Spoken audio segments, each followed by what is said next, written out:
దేవరాగం జ్ఞానయోగం వ్యాసపీఠం బహువేదశాస్త్రం బోధామృతహిత శ్రీమన్నారాయణం శివగౌరీ సంభాషిత సకల పురాణం అష్టాక్షరి పంచాక్షరి మంత్రావరణం అఖిల దేవతా సంస్తుతి పారాయణం జయ మంగళకరమీ ప్రవచన శ్రవణం అనుదినము శుభము సుఖము జీవన గమనం దేవరాగం జ్ఞానయోగం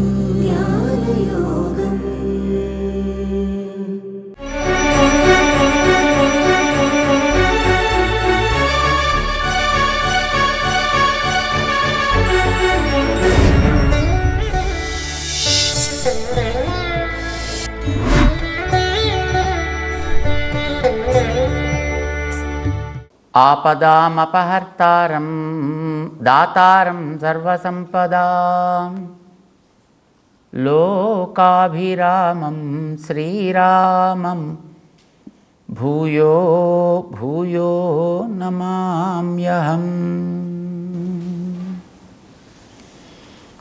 జై శ్రీమన్నారాయణ. ప్రియ భగవద్బంధులారా, చూడండి, పెద్ద పెద్ద ట్రాఫిక్ ఉండేటటువంటి చోట్ల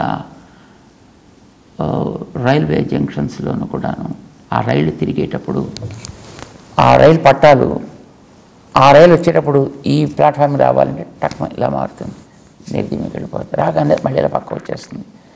అటుపక్కకి ఇంకో ప్లాట్ఫామ్ ఇది దాని తగులుతుంది, దాని నుంచి దీనికి వచ్చేస్తుంది, అది రాగా ఇది వచ్చేస్తుంది, ఇంకో ట్రైన్ ఇలా వచ్చేస్తుంది, అది వెళ్ళగానే ఇంకో ట్రైన్ కింద వస్తుంది, మళ్ళీ మధ్యలోకి వస్తుంది, ఇలా స్ట్రైట్గా వెళ్ళిపోతుంది. ఇటు వెళ్ళేది ఇటు వెళ్ళేది ఇటు వెళ్ళేది అటు వెళ్ళేది అటు వెళ్ళేది. అక్కడ కూర్చుని ఆపరేట్ చేసేటటువంటి వ్యక్తి స్పష్టత కలిగిన వాడు కావడం చేత అలాగ ఒక ప్రోగ్రాం తయారు చేసుకుని దాన్ని కంప్యూటరైజ్ చేసి దాన్ని పెట్టి అది ఒక్క క్షణం కూడా దానికి తీరికుండదండి. ఎందుకంటే అన్ని ట్రైన్స్ తిరుగుతుంటాయి. నిమిషానికి ఒక ట్రైను, 2 నిమిషాలకు ఒక ట్రైను, 5 నిమిషాలకు ఒక్కొక్క ట్రైను వచ్చేస్తూనే ఉంటాయి, అవి దాని మీద తిరుగుతూనే ఉంటాయి. ఇది ఇటు అటు అటు ఇటు మారుతూనే ఉంటుంది.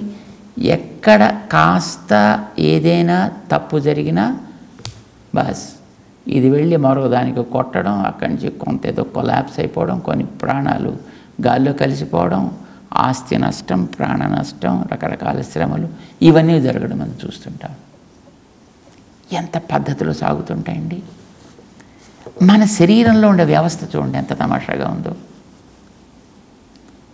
గాలి పీలుస్తున్నాం, అన్నం తింటున్నాం, గాలి వదులుతున్నాం, కానీ తిన్న అన్నం మళ్ళీ బయటికి రావట్లేదు. రోగం వస్తే వస్తుంది, అది వేరే విషయం అనుకోండి. గాలి పెడుతోంది, ఆహారం పెడుతోంది, ఒకదానికోటి అర్థం కావట్లేదు, ఆ లోపల మళ్ళీ ఏవో సంచారం చేస్తున్నాయి. గుండె కొట్టుకుంటోంది, లంగ్స్ పనిచేస్తున్నాయి, గాలి పెడుతోంది, రక్తం ప్రసరిస్తోంది, లోపలికి ఎడుతోంది, బయటకు వస్తోంది, క్లీన్ అవుతోంది, క్లీన్ అయింది మళ్ళీ రీసైకిల్ అవుతోంది, ఆ వచ్చిన చెత్త మళ్ళీ బయటకు వస్తోంది. What a kind of mechanism the body has. ఆశ్చర్యం కదండి ఇది మనం చూస్తే. ఒక్క క్షణం తీరిక లేకుండా, అయ్యో నేనేదో పెద్ద అలసిపోయాను, పొద్దు నుంచి పనిచేసి అని పాపం ఇలాగ చెమట ఓడ్చుకొని వెళ్ళి వాడు మంచమే పడుకొని నిద్రపోతుంటాడు. గుండె పడుకుంటుందా? లంగ్స్ పడుకుంటున్నాయా? రక్త ప్రసారం పడుకుంటుందా? వాయు సంచరణ పడుకుంటుందా? ఇవి మరి 24 అవర్స్ ఇవి పనిచేస్తున్నాయి కదా. ఎలా పనిచేస్తుంది? నీ శరీరంలో సాగేటటువంటి ప్రతి క్రియ నువ్వు అనుకున్నట్టుగా నీ వల్లనే జరుగుతోందా? ఇది మనం ప్రశ్న వేసుకోవాల్సింది. నేను చేస్తున్నానండి, నాదండి ఈ పని, నా వల్లండి ఇది జరిగింది, ఇలా చాలామంది చెప్తుంటామని. నీ కర్తృత్వం ఎంతవరకు? ఒకసారి ఆలోచించి చూద్దాం. మన శరీరంలో వరకే మనకి దేని మీద కర్తృత్వం ఉన్నది? ఏ ఇంద్రియం మీదైనా నీ కర్తృత్వం ఉందా? నో. నిజంగా ఆలోచిస్తే ఏది నువ్వు అనుకున్నది నువ్వు అనుకున్నట్టుగా నీ దేహంలో కూడా సాగటం లేదు. మరి ఎవరు చేస్తున్నట్టు? దానంతట అదైతే ప్రవర్తించే శీలం కాదు దీన్ని. అది ఉన్నప్పుడు తెలియగానే పోయాక తెలుస్తుంది అది. ఎందుకంటే పోయాక కూడా అన్నీ ఇక్కడే ఉంటాయండి. గుండె ఇక్కడే ఉంది, ఊపిరితిత్తులు అక్కడే ఉన్నాయి, కిడ్నీస్ అక్కడే ఉన్నాయి, లంగ్స్ అక్కడే ఉన్నాయి, లివర్ అక్కడే ఉంది, మరి ముక్కు అక్కడే ఉంది, కళ్ళు అక్కడే ఉన్నాయి, చేతులు అక్కడే ఉన్నాయి, పైప్స్ ఉన్నాయి, ఎముకలు ఉన్నాయి, లోపల ఉండాల్సిన రక్తం అంతా అక్కడే ఉంది, సెల్స్ అన్నీ అక్కడే ఉన్నాయి. Everything whatever is now even after that also is there కదా. ఏ ఒక్కటి మిస్ కావట్లేదు ఇక్కడ. కానీ ఏ ఒక్కటి పనిచేయదు. ఇప్పుడైనా మొత్తం ఇంత మెకానిజం అద్భుతంగా పనిచేసుకుంటూ పోతుంది దాని మానంతా. ఎక్కడ వేలుకి చివర ఉండేటటువంటి అంచు స్కిన్ మీద ఉండేటటువంటి నరాల లోపల ఉండే రక్త ప్రసరణ దాకా, మన చెవికి అంచులో ఉండేటటువంటి ఈ కొనలోని ఆ చర్మపు లోపల ప్రవర్తించేటటువంటి నరములలో రక్త ప్రసరణము దాకా ఏది ఆగకుండా, ఏది ఎక్కడికి వెళ్ళాలో అది అక్కడికి, ఏది ఎంత ఫిల్టర్ కావాలో అదంత ఫిల్టర్ అవుతూ. ఎందుకంటే ఈ మనకి మామూలుగా ఈ పెద్ద నరాల్లో ప్రవహించే రక్తం లాంటిది ఇక్కడ దాకా వస్తే దాంట్లో దూరదేమో, కనుక ఇక్కడ దాకా వచ్చే రసం ఏదో ఒక రకమైనటువంటి ప్యూరిఫికేషన్ ప్రాసెస్లో క్లీన్ అయ్యి ఇక్కడ దాకా రావాలి. ఏదో మిగతా చోట్ల వెళ్ళే రక్తం ఏదో అలాంటి చోట్లకి వెళ్ళాలి. కానీ అంత బాగా purification, analysis are needed dilution or purification probably and sending to the spot where it is really needed without any stoppage, all through 24/7 into 365.4 జరుగుతూనే ఉంటుంది అలాగా. ఎవడు చేస్తున్నాడు? నువ్వా? మామూలుగా అనుకుంటాను నేనేనండి, నేను కావాలంటే తింటున్నా, కావాలంటే పడుకుంటున్నా, కావాలంటే లేస్తున్నా, కావాలంటే మూస్తున్నా, కావాలంటే ఇంకోటి చేస్తున్నా. Think properly. ఒక జాగ్రత్తగా ఆలోచించి చూడవా. నువ్వు చూడాలనుకుంటేనే చూస్తున్నావా? నువ్వు ఇటు చూడాలనుకుంటే ఆ కన్ను ఇలా చూస్తున్నావా? నువ్వు ఇది తలవాలి అని కూర్చుంటే దానికి అక్కర్లేదో సవాలు అక్కడ తలవడం ప్రారంభం చేస్తుంది నీ తల. మన ఇంద్రియాలు ఏవి కూడా మనం చెప్పినట్టు మాత్రమే పని చేయటం లేదు, మనకి తెలిసినంత మాత్రమే పని చేయట్లేదు, మన వల్ల అసలు పని చేయటం లేదు. మనకి ఏదైనా కాస్తో కూస్తో స్వాతంత్ర్యం ఉండి పని చేయిస్తే దానివల్ల పాడవుతున్నాయి తప్ప, వాటంతటా అవి నేచురల్గా ఉండేటప్పుడు సిస్టమ్ అంతా హాయిగా సాగుతుంది. కానీ మనకి కర్తృత్వం కాస్త ఏర్పడ్డ తర్వాత మనం ఏదో చేద్దామని దాని మీద ప్రయత్నం ప్రారంభిస్తే ఆ చేసినవన్నీ దీనికి మరింత డిటీరియేషన్ కోసం అని చెప్పి ఇంత మరింత దిగజారడానికి పనికొస్తున్నాయే తప్ప బాగుపడడానికైతే పనికి రావట్లేదు అనేది వాస్తవమా కాదా? మీ అంతటా మీరే ఆలోచించి చూసుకోండి. ఎవరిని అడిగితే బాగుండదు, సిగ్గుగా కూడా ఉంటుంది. ఎవడ లోపల నుండి పని చేయించేది? ఈ శరీరంలో ఎవడో పని చేస్తున్నాడు, ఆ శరీరంలో ఎవడో పని చేస్తున్నాడు, ఆ శరీరంలో ఎవడో పని చేస్తున్నాడు, ఈ శరీరంలో ఎవడో పని చేస్తున్నాడు. వీడి పని వేరుగా ఉంటుంది, వాడి పని వేరుగా ఉంటుంది, ఇంకొకటి పని వేరుగా ఉంటుంది, ఎవడి పని వాడికి వేరుగా ఉంటుంది. ఎవడి భావాలు వాడికి ఉంటున్నాయి, ఎవడి తెలివితేటలు వాడుకుంటున్నాయి. ఒకటే పని అయినప్పటికీ కూడా చేసే వ్యక్తిని బట్టి దాంట్లో మార్పు ఉంటుంది. కానీ అవుట్ ప్రోడక్ట్లో and commitments levels are different. So ఎవడు పని చేయించేది అని కాదండి. నువ్వెవడు ముందర? జీవుడా? నిద్రపోతున్నప్పటికీ రాత్రి మళ్ళీ ముక్కు గాలి పీలుస్తూనే ఉంది కదా. నిద్రపోతున్న తర్వాత కూడా గుండె మళ్ళీ 72 సార్లు లబ్ డబ్ కొట్టుకుంటూనే ఉంది కదా. అప్పుడే కూడా పని చేస్తున్నట్టు. నువ్వు కాసేపు పడుకుంటున్నావు కదా అని నీ గుండెకు కూడా పడుకుంటే నువ్వు పడుకోవాలి, నేను కూడా 5 నిమిషాలు పడుకోవాలి, చేస్తాను నువ్వేనంటే పెద్ద రెస్ట్ తీసుకునేవాడు. నేను తీసుకోకూడదా అని అది కూడా ఒక 5 నిమిషాలు రెస్ట్, 5 నిమిషాలు కాదు కూడా 1 నిమిషం రెస్ట్ తీసుకుంది అనుకోండి, మళ్ళీ వీళ్ళు లేవడం ఇంక ఇలాంటి ఆలోచనలు చేసే అవకాశం ఇవ్వదు అంతే ఆ గుండెకి. అప్పుడు కూడా అది పనిచేస్తుంది, అప్పుడు కూడా పెర్ఫెక్ట్గా పనిచేస్తుంది, అప్పుడు కూడా చాలా సమర్థవంతంగా పనిచేస్తోంది. ఎవడు చేస్తున్నట్టు ఇదంతా వేదాలు చెప్పాయి మనకి ఎవడు చేస్తున్నాడు.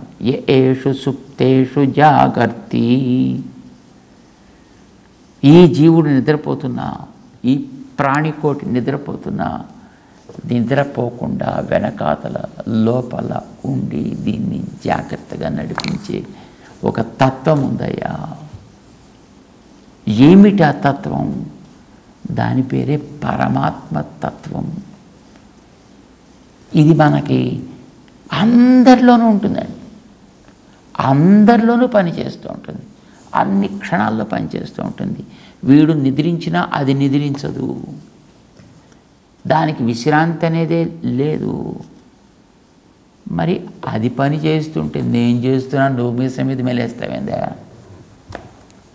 ఇది ఆశ్చర్యం. ప్రపంచంలో ప్రాణి కోటిలో జరిగేటటువంటి ప్రవృత్తుల యొక్క కర్తృత్వాన్ని ఎవడైనా నాది అనంటే వాడిని చూసి కూడా మనం అంతే జారిపడాలి. ఎవడైనా నేను చేశాను కనుక నేనే దీన్ని అనుభవించాలి. లోకంలో అది కూడా ఉంది కదండి, నేను కర్తని కనుక నేనే దీనికి భోక్తని కూడా, నేనే దీని యొక్క ఫలితానంతటా అనుభవిస్తా అని ఎవడైనా అంటే మన అబ్బా ఈయన ఏదో మంచి కార్యక్రమానికి ఏదో నేను అనుభవిస్తాను ఇప్పిస్తాను అంటున్నాడు. నో, అసలు చేసేదే నువ్వు కానప్పుడు నువ్వు దాన్ని నువ్వు ఇచ్చేదేంది కనుక, చేసేదే నువ్వు కానప్పుడు నువ్వు భోక్త ఎట్లా అవుతావు కనుక నిజమైన కర్త ఎవడు?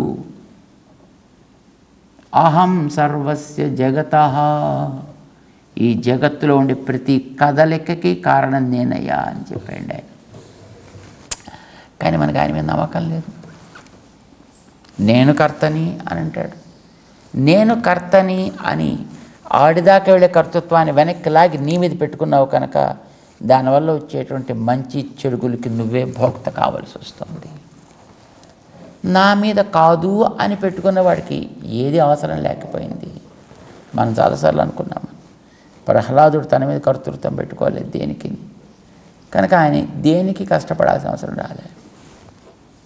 అన్ని వెనకాతలు ఉండేటువంటి ఆ శ్రీహరి చూసుకున్నాడు. మనం ప్రతిదానికి కర్తృత్వం నాదే అని పెట్టుకుంటున్నాం. ఏం చేస్తాం? దానివల్ల కలిగే ఫలితాన్ని కూడా నువ్వే అనుభవించి తీరాల్సి వస్తుంది.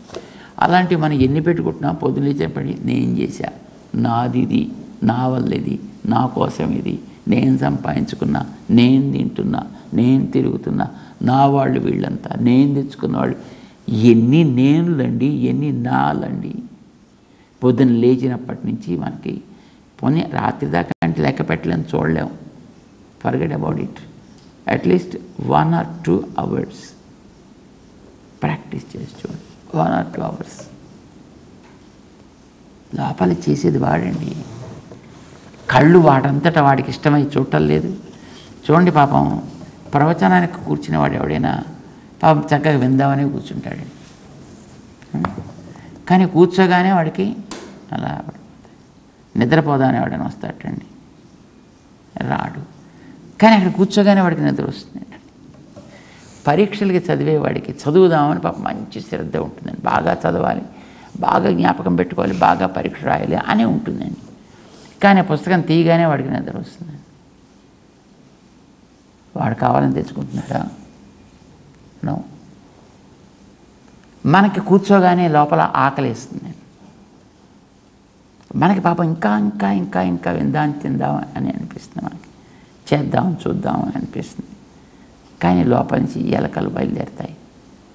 ఎలకలు అక్రమంగా ఏనుగుల్లా మారుతాయి.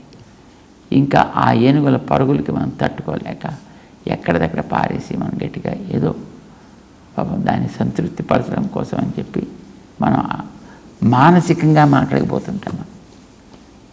రైట్? అంటే ఎప్పుడైతే కర్తృత్వాన్ని ఆ లోపల దాకా వెళ్ళేదాన్ని ఆపి అంతా నేనే చేసేదంతా నేనే అంతా నా వల్లే అని అనుకుంటున్నామో, తెలుసుకున్నది నేనే జ్ఞాతృత్వం అహంకారం, చేసేది నేనే కర్తృత్వ అహంకారం, అనుభవించేదంతా నేనే నేనే దీన్ని పొందాలి భోక్తృత్వ అహంకారం. ఇవన్నీ మన మీద అహంకారాలే మనం ఆరోపించుకుని బతుకుతున్నాం మన జీవితంలో. దానివల్ల మనం క్లేశాలని కొని తెచ్చుకుంటున్నాము. దేనికైనా ఒకటే మనం జ్ఞాపకం పెట్టుకోవాలి, మనందరం కూడా ఎవడో నడిపిస్తే నడుస్తున్నామే తప్ప మనంతటా మనము నడవటం లేదు. మీకు ఒకటే ఉదాహరణ, ఇప్పుడు చెయ్యి తెరుచుకుంది, చెయ్యి మూసుకుంది, ఎవడిది కర్తృత్వం దీంట్లో? చేతిదా? తెరుచుకునేది చెయ్యే, మూసుకునేది చెయ్యే. కర్తృత్వం దాందేనా? నో. నేను అనుకుంటున్నాను కనుక అది నేను అనుకోవడం మానేశాను. తిరగద్దు, అయిపోయింది. దీనికి తిరుగుదామని అనిపించినా తిరగలేదండి అప్పుడు, దీనికి కదులుదామని అనిపించినా కదలలేదు అప్పుడు. అది నేను సంకల్పించకపోతే ఏ భాగమైనా అంతే. ప్రపంచంలో ఉండేటువంటి ఇంత ప్రాణికోటికి వెనకాతల ఉండి నడిపించేటటువంటి వాడు ఆయన.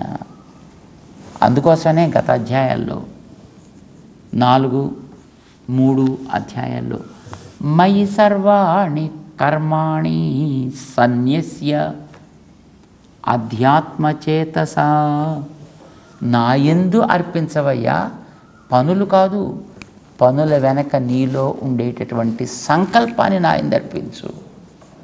పనులు అర్పిస్తే మనం బతకద్దు.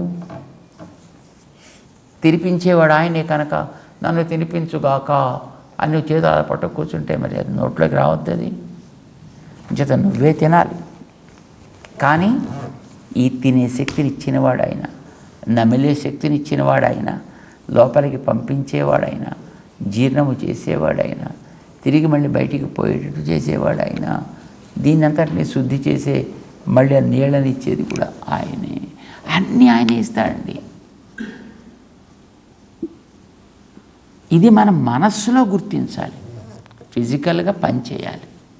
అందుకని అధ్యాత్మచేతసా మయి సన్యస్య, గుర్తు తెలిసినటువంటి మనస్సుతో నా యందు సమర్పణ చేయి. ఇప్పుడు హాయిగా సరిగ్గా పనులు చేసుకుంటూ పో, ఇప్పుడు నీకు ఇబ్బందే లేదు నీకు. ఇది మనకి తెలియాల్సింది. కానీ నిజానికి అది మనకి తెలియకపోవడం చేత కర్తృత్వాన్ని మనమే పెట్టుకుంటున్నాం. మనకే గుండెని మనమే నడిపిస్తున్నాం అనుకుంటున్నామండి. చాలా గుండె నడిపిస్తున్నాం మనం. గుండె నువ్వా నడిపించేది? నీ చేతిలో కనుక గుండె ఉంటే నిమిషానికి 72 సార్లు ఎందుకు కొట్టుకోవాలి? అది నేను 2 సార్లే కొడతానండి నిమిషానికి, కొట్టుండేవాడు. లేదా 102 సార్లు కొట్టుండేవాడు. మనకు తెలుసును మన గుండెని ఇప్పుడు మనమే హ్యాండిల్ చేద్దామని ప్రయత్నం చేసేటప్పటికీ పాపం బీపీ పెరిగిపోవడం, లో బీపీలోకి వెళ్ళిపోవడం, అక్కడి నుంచి డాక్టర్ల చుట్టూ తిరగడం, జీవితాంతం మందులు వాడుతూ బతకడంతో మనకి జీవితం గడుస్తుంది. When you started handling, then it leads to BP, either low BP or high BP, but not normalcy is maintained. And when you kept the person away from the technology, away from the modern science, the person feels pretty happy. మనకి ఈవేళ చదువుకున్నటువంటి చదువులు భగవంతుడి మీద భారం పెట్టడం అనే విషయాన్ని కావాలని మన చేత మరపింపచేస్తున్నాయి. అది మనలో కలగకుండా ఉండేటి చేస్తున్నాయి. నేనే చేస్తున్నాను అనే దురహంకారాన్ని పెంచుతున్నాయి. పాడైపోతున్నాడు. ఈవేళ మనకి ప్రపంచంలో ఇంత పెద్ద టెక్నాలజీ ఇంత డెవలప్ అయిందని మనం అనుకుంటున్నాం. Very simple. ఇదివరకు ఇవేమీ లేనప్పుడు హాయిగా మనిషి తిన్నాడు, తిరిగాడు, ప్రకృతిని బాగా అట్టబెట్టాడు, వాడు సుఖంగా బతికాడు. ఈవేళ ఇంత మనం సెటప్ పెంచుకొని కూడా క్షణకాలం విశ్రాంతి సుఖం అనేది లేకుండా ఎప్పుడు ఎప్పుడు ఎప్పుడు ఎప్పుడు చూసినా ఈ గుండె ప్రాబ్లమో, లేకపోతే తలకాయ ప్రాబ్లమో, లేకపోతే రెస్పిరేషన్ ప్రాబ్లమో, లేకపోతే కిడ్నీస్ ప్రాబ్లము, ఇంకోటి ప్రాబ్లము, మరొకటి ప్రాబ్లము. My God. అప్పుడప్పుడు మనకు కొంతమంది స్వామి మీరే వచ్చి మా హాస్పిటల్ ప్రారంభించారండి. అబ్బా ఎలా ఉందయా, అద్భుతంగా నడుస్తుందండి అంటాడు వాడు. ఎంత అద్భుతంగా నడుస్తుందంటే అబ్బా తీరికే లేదండి. ఎంతమంది రోగుల్ని ప్రొడ్యూస్ చేస్తున్నావయ్యా నా తండ్రి, ఎంతమంది రోగుల్ని మెయింటైన్ చేస్తున్నావు రోగాలు తగ్గకుండా. రోగాలు తగ్గకుండా మెయింటైన్ చేస్తేనే కదా మరి వాళ్ళు కొనసాగేది. మనం హ్యాండిల్ చేయాలనుకున్నప్పుడు వచ్చేటటువంటి సమస్యలు ఇవి. ఏ సిస్టమ్ మీరు గమనించండి, కనిపించేదని జాగ్రత్తగా లోపలికి రండి, జాగ్రత్తగా లోపలికి వెళ్ళి గమనించండి. Nothing is in our hands, everything is in his hands. దాన్ని అంగీకరించవయా అని చెప్తున్నాడు ఆయన. దాన్ని గుర్తుపెట్టుకోవయా అని చెప్తున్నాడు. అలా గుర్తుపెట్టుకుంటే నువ్వు సర్వభూతాత్మ భూతాత్మ అయిపోతావా. ఇప్పుడు నీకు ఏ పని చేసినా నీకేం బెంగలేదు. ఇప్పుడు ఈ చెయ్యి ఏం చేసినా చేతికి ఏం బెంగ చెప్పండి. నేను బెంగపడాలి తప్ప. నిప్పుని ముట్టుకుంటున్నానా, నీటిని ముట్టుకుంటున్నానా, నేలని ముట్టుకుంటున్నానా, నేను ఆలోచించుకోవాలి తప్ప చేతికే ఉందండి. నువ్వు ఎటు దాన్ని ప్రసరింపజేస్తే వెళ్ళి దాన్ని తాకే ప్రయత్నం చేస్తుంది. అది కాల్తీ ఏడ్చేవాడు నువ్వు, చెయ్యి ఏడుస్తుందా ఏమిటి?